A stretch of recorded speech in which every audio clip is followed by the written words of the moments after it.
Hi, good afternoon, everybody. My name is Jennie Mast, and I'm the principal at Monroe Elementary School. I am so glad to be here today to talk to you about our school and what is special about Monroe Elementary.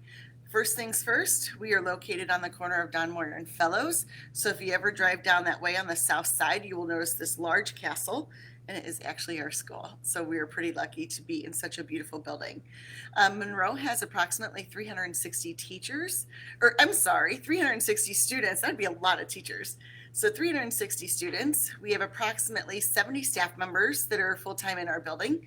And so we are kind of crowded every day. So it's a great place to be.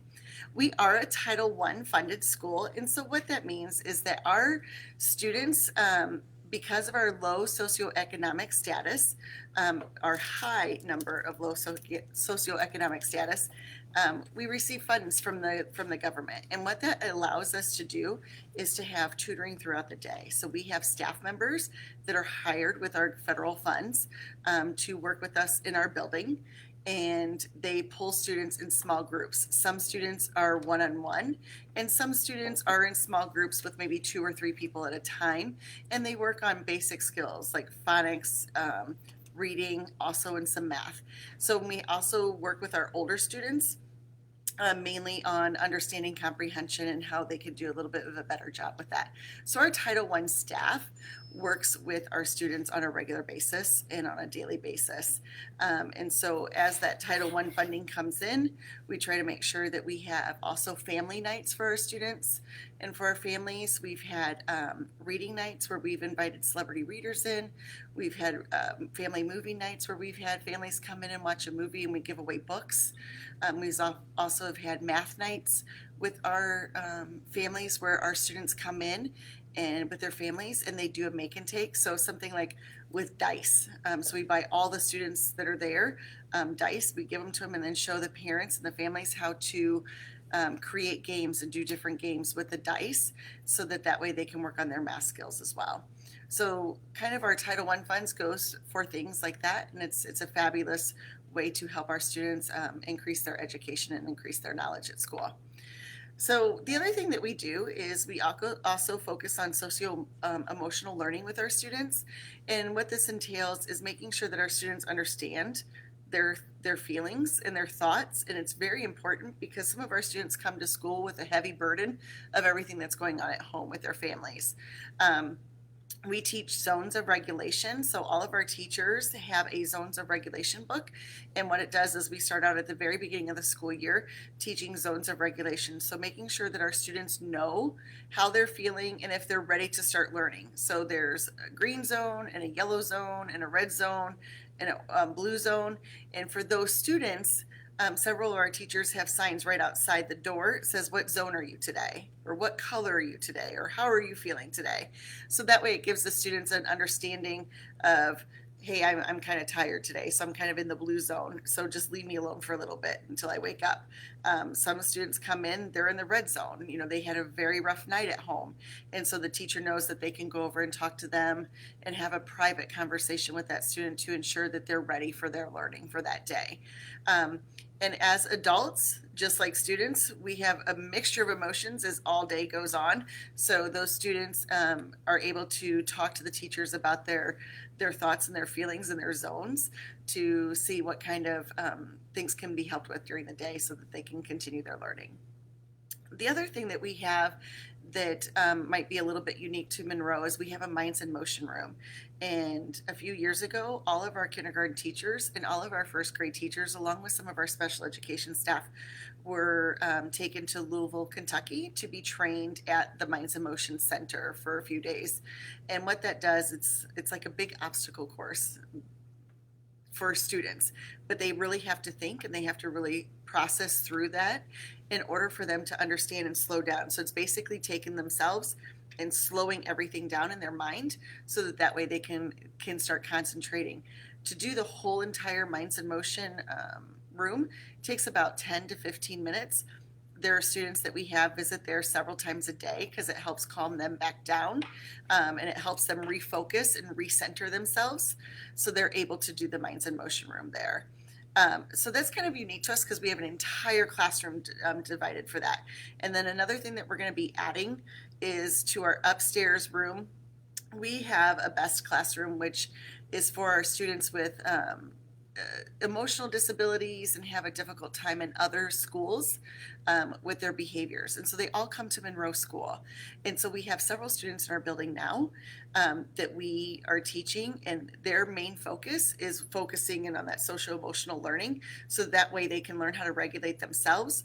So we are actually creating an entire wing for them to do some of their own minds and emotions. We'll have vinyls on the floor and vinyls along the wall to help them kind of refocus and reset themselves as they need to in order for them to continue learning.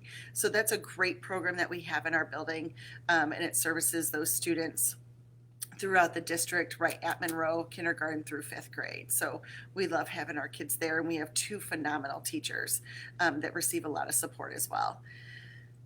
Another thing that's kind of unique to us, I believe it's unique to us, is we have farm days.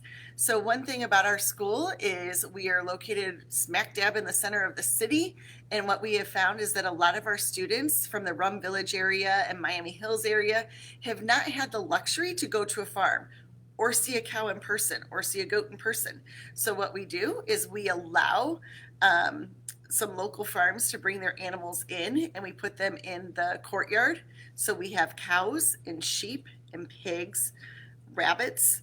We've had ponies, chickens, geese, and those students or those local farms bring their animals in. We put them in the courtyard, and then we have our students walk through the courtyard and visit with those animals.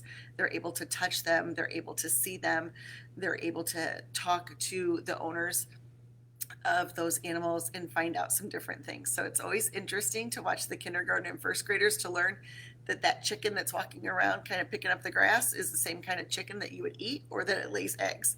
So that's always an exciting thing for us to have in the fall.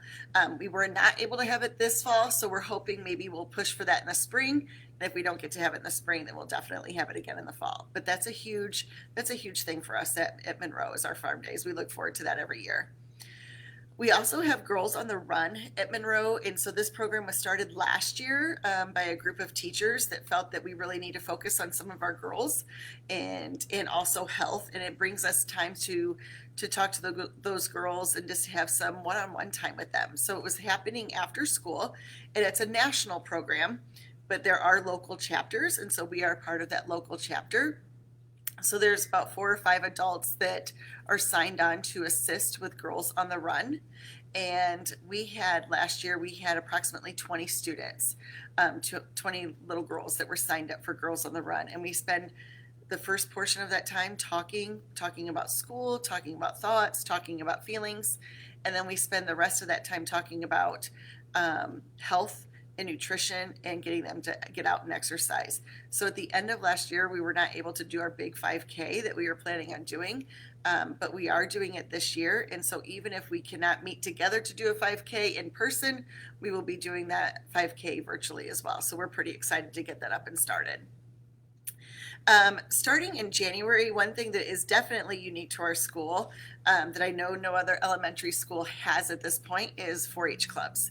So we started that last year with our students. We have several members of our teaching staff who are part of the 4-H, St. Joe County 4-H Fair. And we felt that it was really necessary for our students to understand what it is to be a member of the 4-H.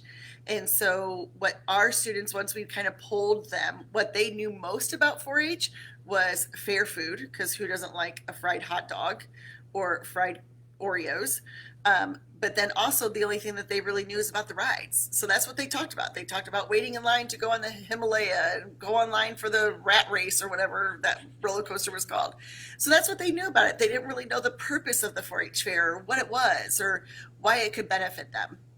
So what we did is we brought the fair into the 4-H club into our building, and we had several programs last year in our building. So we had wreath making for our students. We had tie dyeing, so they were able to tie dye T-shirts. They made wood signs, and so we had all of those things after school last year and the year before, but things kind of fell apart at the end of last year once COVID hit, so we had to kind of put a kibosh on everything. But what we're doing this year is we're starting in January. We're starting up our 4-H club again, and we're actually going to have it during the school day. So we have several staff members that are on board. We are so excited. So this year we're going to have horseless horsemanship, which we know that our students don't have horses in their backyard in the middle of the city, but they learn everything about a horse. And they will work with a couple of our teachers that have horses.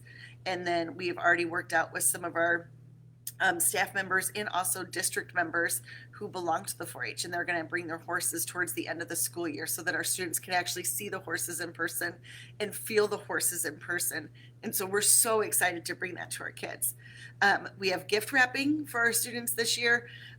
We have several teachers that taught gift wrapping or did gift wrapping at like Hallmark stores or at the mall. So they're going to be teaching gift wrapping to all the students. We have scarecrow making. We have consumer foods where the students learn how to make simple snacks and simple like one-layer cakes all the way up to pizzas. We also have bicycle safety, and that's going to be taught by our PE teacher. So he's going to teach every grade level bicycle safety, and then they have to do a poster board.